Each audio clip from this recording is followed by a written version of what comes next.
पिछले 2-2.5 वर्षों से हम लोग यही कह रहे हैं कि सत्य की एक अपनी ताकत है, उस पर जितना भी कीचड़ उछालोगे उससे कोई फर्क नहीं पड़ने वाला है।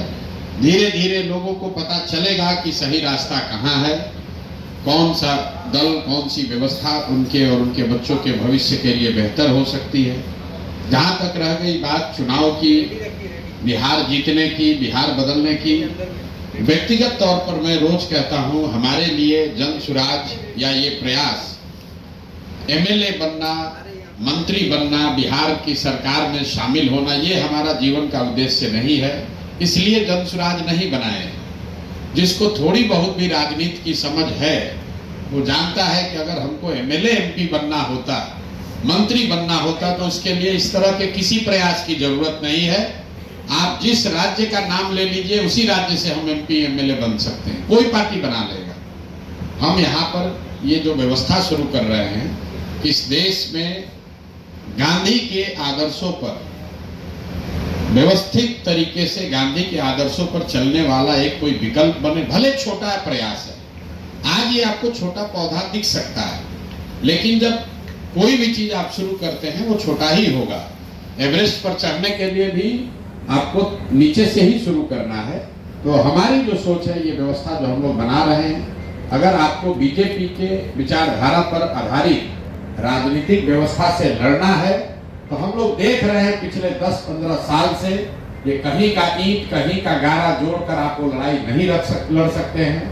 भाजपा विचारधारा आधारित एक राजनीतिक व्यवस्था है, तो अगर विचारधारा आधारित भाजपा से लड़ना है तो आपको लोहे को लोहा काटता है, विचारधारा आधारित ही राजनीतिक व्यवस्था बनानी पड़ेगी।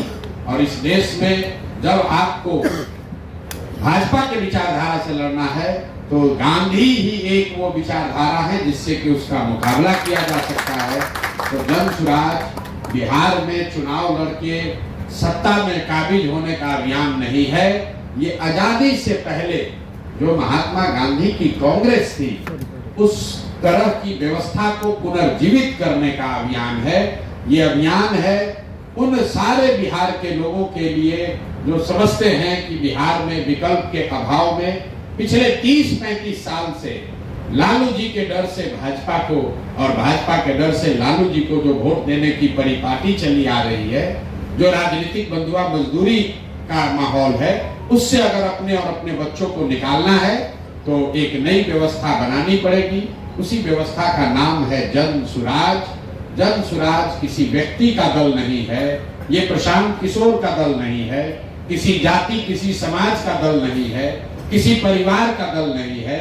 ये बिहार के उन सारे लोगों का दल है जो चाहता है कि बिहार में भी ये राजनीतिक बंधुआ मजदूरी खत्म हो, बिहार में भी अपने बच्चों, हम लोग के बच्चों के लिए पढ़ाई और रोजगार हो, बिहार भी देश के अन्य कई राज्यों की तरह विकास की दौड़ में शामिल हो।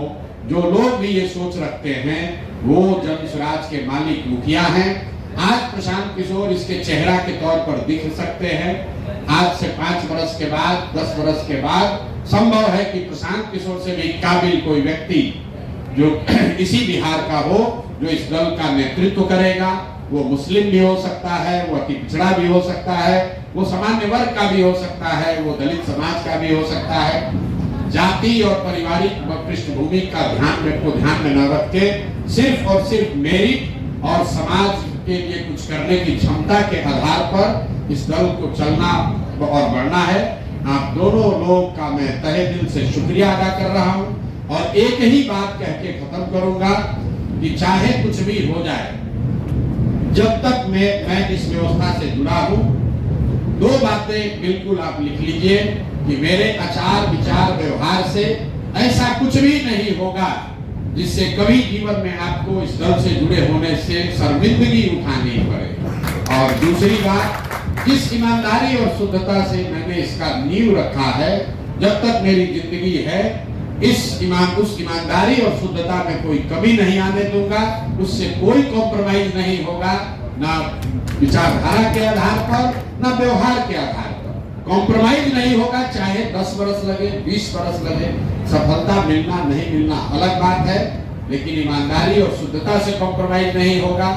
और जो बात हम लोग कह रहे हैं उस पर पूरी तरीके से कायम रहेंगे, कोशिश करेंगे कि अपने आचार विचार से ऐसा व्यवस्था रखें ताकि आपको हमेशा ये लगे कोई समाज में हमेशा लोग यही कहे कि नहीं भाई आप अच्छे लोगों के साथ हैं, अच्छी व्यवस्था के साथ हैं, अच्छी सोच के साथ हैं।